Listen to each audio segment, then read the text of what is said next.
made to you so special? Nothing. I'm just a kid from Brooklyn. I'm from Brooklyn. Brooklyn! Were you scared of it?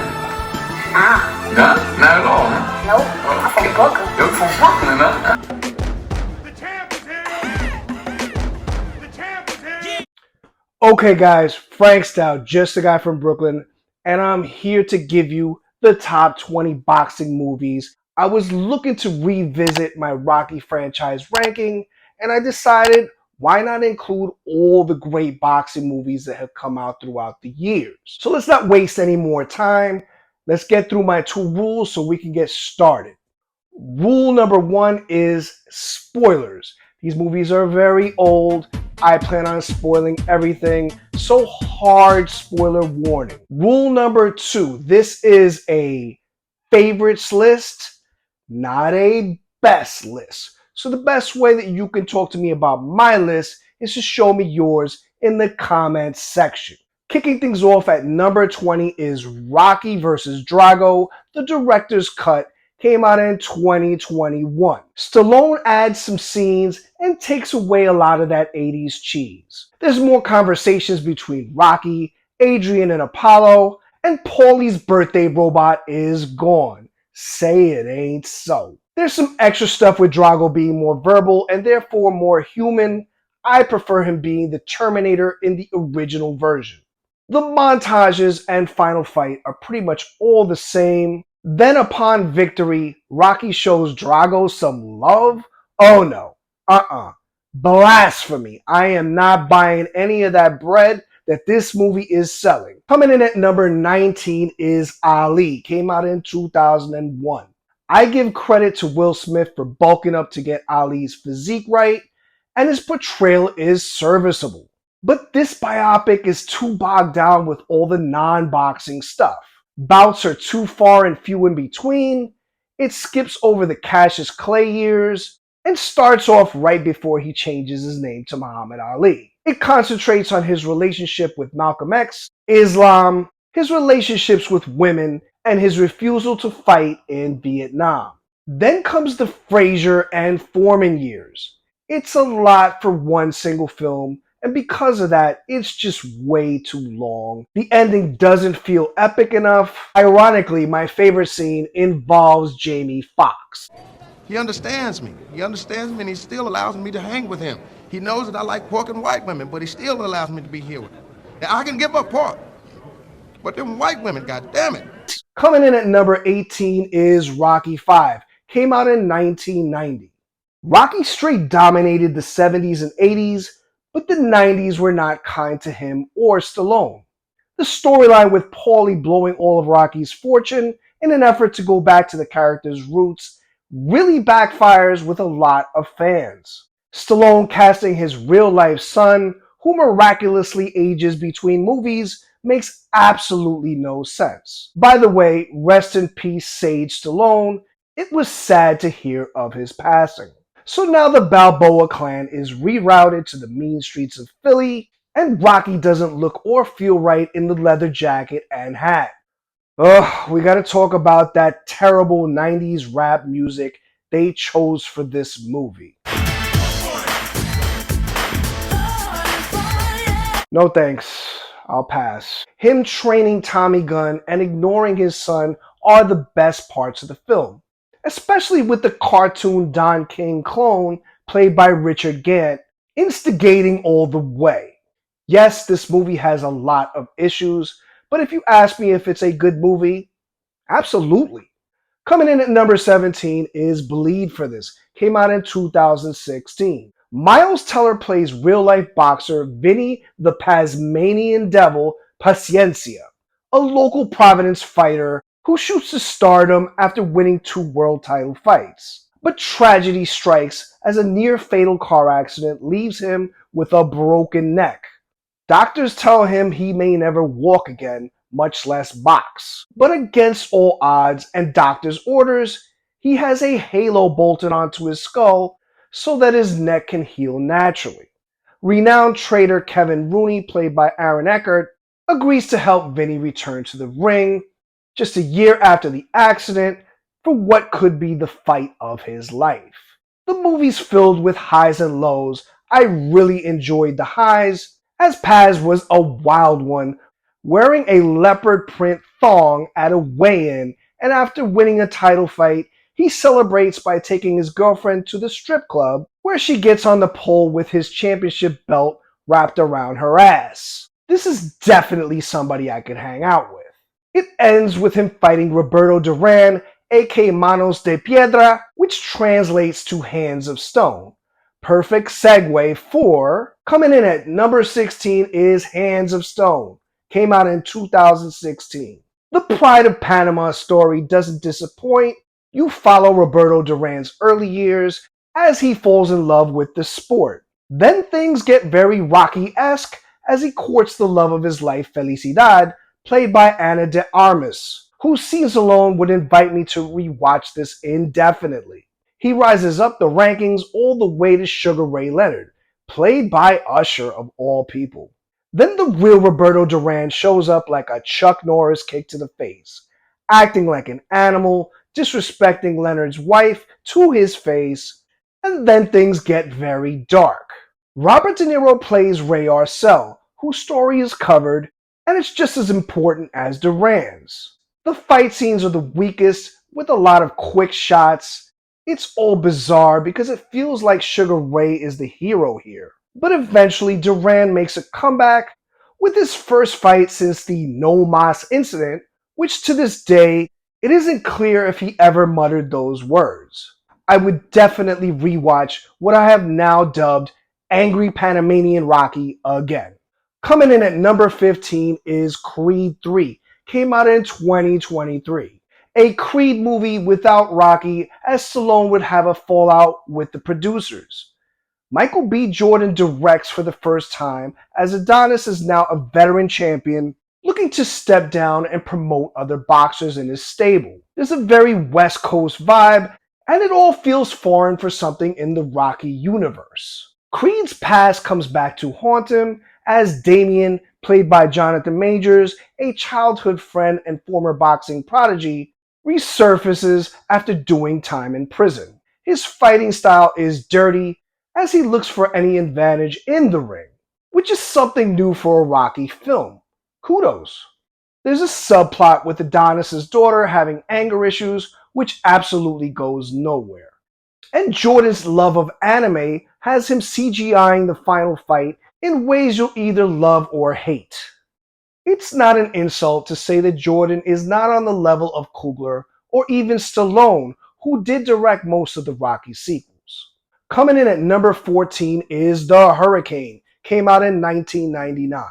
This film tells the story of Reuben the Hurricane Carter, played by Denzel Washington, a man who rose to become the top contender for the middleweight boxing title. His dreams are shattered when he's accused of a triple murder and is convicted of 3 natural life terms. Despite his dogged efforts, which include all types of famous people speaking on his behalf, including a Bob Dylan song about him, and his autobiography. This changes when a kid from Brooklyn and his Canadian foster family read his book and are convinced enough to work on his exoneration. It's a powerful movie about the strength and inspiration of written words, hope, and utter defiance of a system designed to take away all of your freedom. Conversely, it also has very little boxing to speak of, but at the end of the day, I found it to be a gripping story that moved me. Coming in at number 13 is Raging Bull. Came out in 1980. Loosely based on the life of boxer Jake LaMotta, played by Robert De Niro in an Oscar-winning performance. This Martin Scorsese classic focuses on Jake's rage and violence, which makes him virtually unstoppable in the ring. That same anger drives him to beat his wife and brother Joey and sends him on a self-destructive spiral of paranoia and rage. I did not grow up watching this movie. Having seen it only twice, I feel like I'm a little too late to the party. I obviously the greatness of the film, but this feels too much like a proto-Goodfellas movie Most of the cast is not only used in Goodfellas, but Casino as well, and you might as well tack on Once Upon a Time in America if we're keeping score. I do enjoy all the period piece Bronx, New York stuff, with the local swimming pool and all the fashions of the time. Ah, the love of him and his wife is absolutely adorable. Makes me instantly want to tie the knots. But seriously, it gets very weird because in the blink of an eye, she's gone, and he's bringing new love interest Vicky up to his apartment. Definitely a fascinating character study. Coming in at number 12 is The Fighter. Came out in 2010. The true life story of Irish boxer Mickey Ward, played by Mark Wahlberg, isn't anything to brag about on the boxing side. The fight scenes are downright awful. But this is a family affair with his crazy ass mother managing his fights and his former boxer crackhead brother Dickie, played by the Batman himself, Christian Bale, are not only ruining his career, but might end up with him seriously injured or worse. Enter local bartender Charlene, played by Amy Adams, and I gotta say, seeing her with a tramp stamp and booty shorts, looking all types of trashy, I'll never be able to look at her the same way ever again. She persuades him to get away from his family before they destroy his life. This scene where dear old mom and her gang of daughters straight rolling up on Charlene's porch, looking to straight F her up, is poetically hilarious, as I've seen stuff like this going down in my streets growing up. Shout out to Sunset Park for all that entertainment. Coming in at number 11 is Gladiator, came out in 1992. Teenager Tommy Riley, played by James Marshall, is forced into illegal underground boxing to pay off his father's gambling debts. For a B movie, the fight scenes are long and really well choreographed, and since the fighters can break the rules whenever they feel like it just adds to the excitement. Tommy eventually becomes good friends with Lincoln, played by Cuba Gooding Jr., who dreams of turning pro. Although Tommy's at odds with a gang led by a fighter named Shortcut, and that's not just a name, it's a way of life for this guy. The real villain here is Jimmy Horn, played by Brian Dennehy, who acquires all of Tommy's father's debt in order to own him. In Tommy's corner is Noah, played by Ossie Davis, who's Tommy's Mr. Miyagi, so to speak. His guidance keeps him on the straight and narrow. That, and he reminds me of the trainer from Mike Tyson's Punch-Out! Coming in at number 10 is Rocky III, came out in 1982. Fame and complacency soon caused Rocky to lose his title to Clubber Lang, who inadvertently caused the death of Rocky's trainer, Mickey, causing Rocky to sink into a depression. But just when things look at their darkest, Apollo decides to train Rocky for a rematch against Lang. With guys like Hulk Hogan and Mr. T, it doesn't get any more 80s than this. You add the hit song Eye of the Tiger, Rocky learning to be more boxer and less brawler, you've got an explosive recipe for an over-the-top Rocky sequel. I truly believe having Rocky fight Hogan put wrestling on the map in a big way.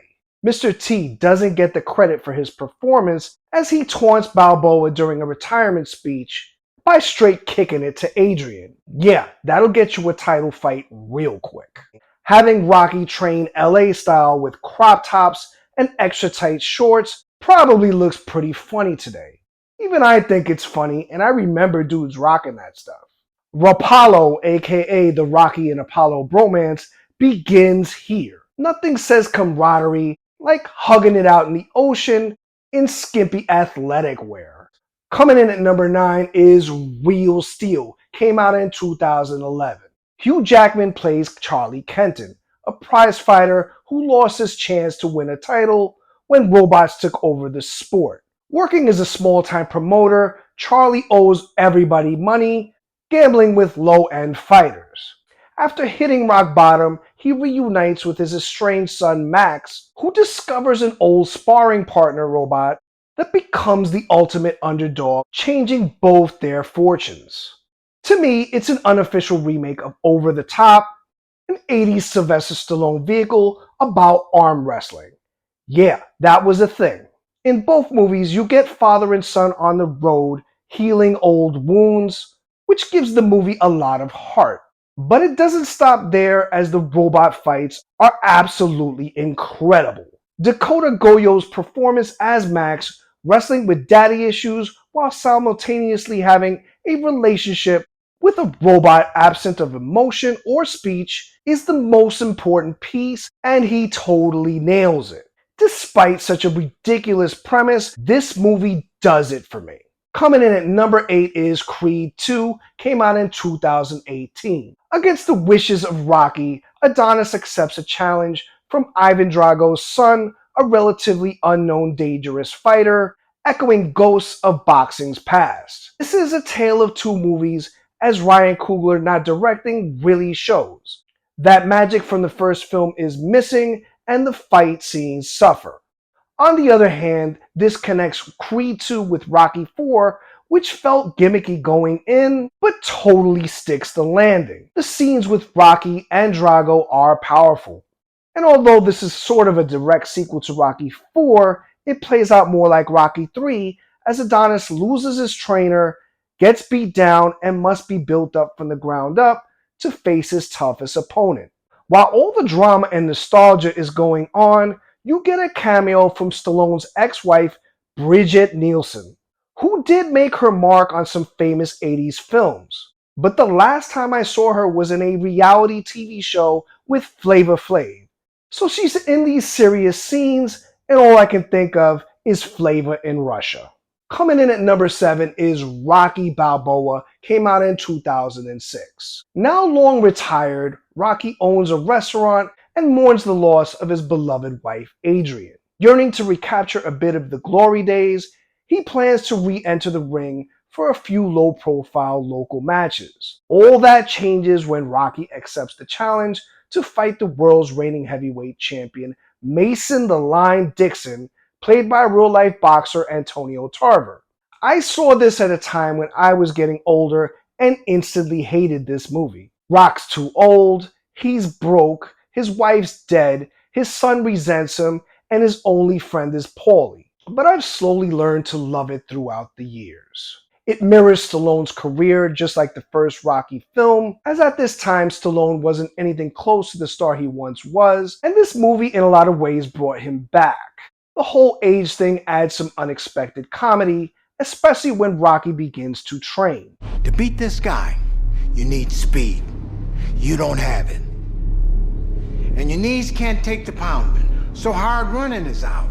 And you got arthritis in your neck, and you've got calcium deposits on most of your joints, so sparring is out. I had that problem. It also has one of the most inspiring speeches I've ever seen in cinema. But it ain't about how hard you hit. It's about how hard you can get hit and keep moving forward. How much you can take and keep moving forward. For me, the movie's lone weakness is Tarver. Using actual boxers isn't always the way to go. He had no presence, and his character wasn't fully fleshed out. But if this was the last Rocky movie, it was a perfect send-off. It's already over. Ain't nothing over till it's over. What's that from, the 80s? It's probably in the 70s. Coming in at number 6 is Southpaw, came out in 2015.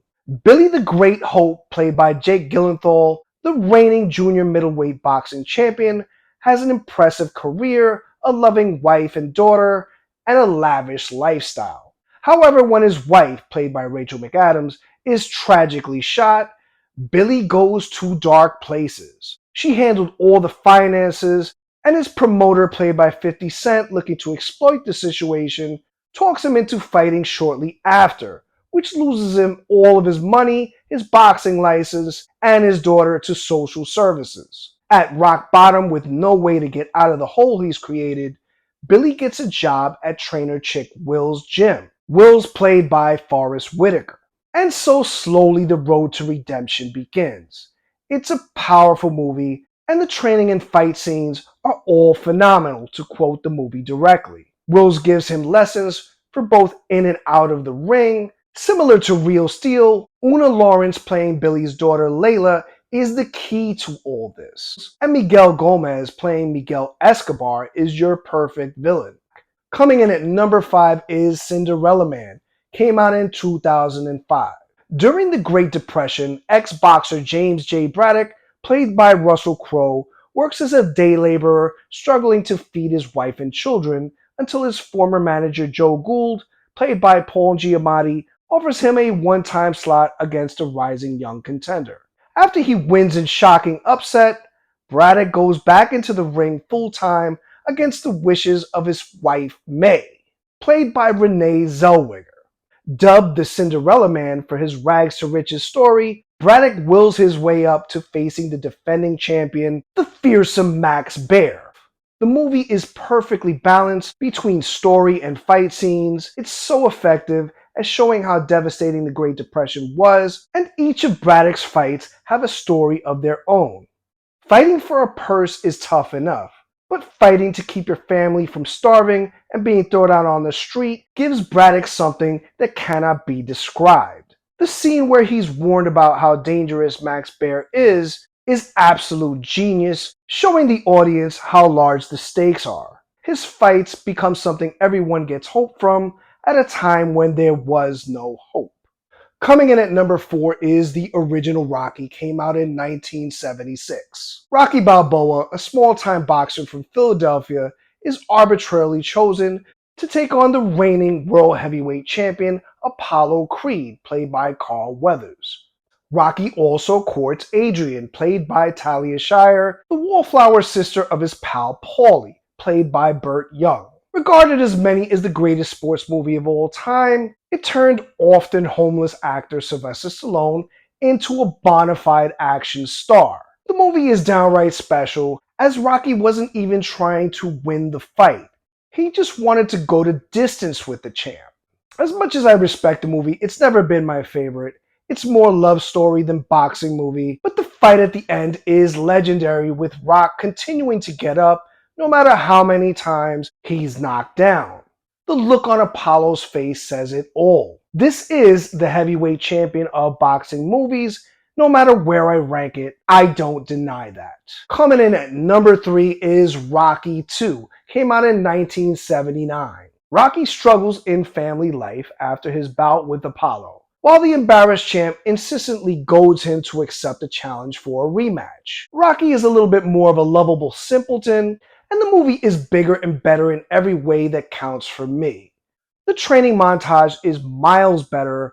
Speaking of miles, Rocky's run through the streets includes children joining in, and his fight against Apollo is a chess match with Rocky fighting right-handed. Mickey takes a bigger role, having him chase chickens to get that greasy, fast lightning speed. While the first Rocky was mainly him courting Adrian, this one takes the bulk of the middle act with her in the hospital. I've always felt this went far too long, but the payoff is there when she tells him she wants him to win, and we are off to the fucking races. And my runner-up at number 2 is Creed. Came out in 2015. Adonis Johnson, played by Michael B. Jordan, never knew his famous father, Apollo Creed, who died before he was born. But boxing is in his blood, so he seeks out Rocky Balboa and asks the retired champ to be his trainer. Rocky sees much of Apollo in Adonis and agrees to mentor him, even as he battles an opponent deadlier than any in the ring. Stallone ended the Rocky story with Rocky Balboa with zero interest in anything further. Then he's pitched this idea by Ryan Coogler, found it intriguing, and got behind it in a big way. Before any of the trailers were released, no one thought this was a good idea. There was already a Rocky movie with him training someone, and that did not go too well. The first trailer drops, and I'm all in. I've been following Jordan since he was a young pup on HBO's crime drama The Wire. The results blew me and everyone away. The story, genius. Coogler shoots the fight scenes in new and inventive ways. You've got great chemistry between Stallone and Jordan, and a blossoming new relationship with Adonis and Bianca, played by Tessa Thompson. My lone negative, Pretty Ricky Conlon's shorts. What the fuck is that? And my number 1 boxing film is Rocky IV. Came out in 1985. After the events of Rocky III, Rocky Balboa agrees to be in Apollo's corner as he fights Russian newcomer Ivan Drago in an exhibition match. Drago mercilessly beats on Apollo, who tells Rock not to throw in the towel no matter what, causing Drago to kill him.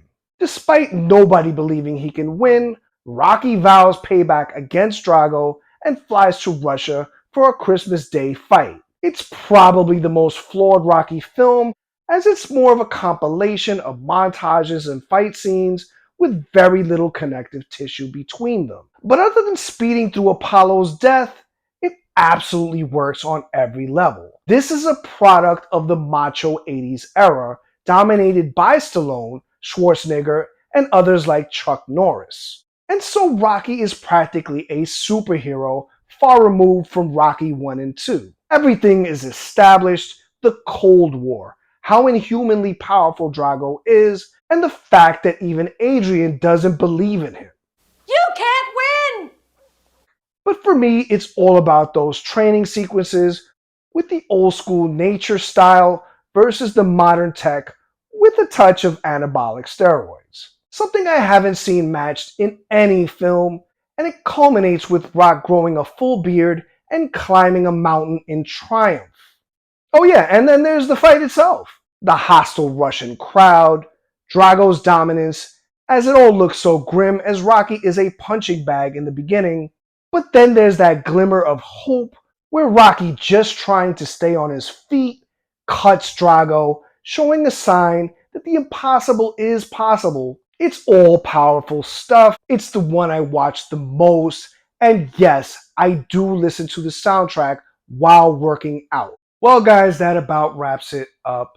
If I missed any big boxing movies, please let me know in the comments section. I'm always looking for more suggestions. From the city that never sleeps, peace, baby. This is a Brooklyn-bound express train. The next stop is Brooklyn Bridge. Stand clear of the closed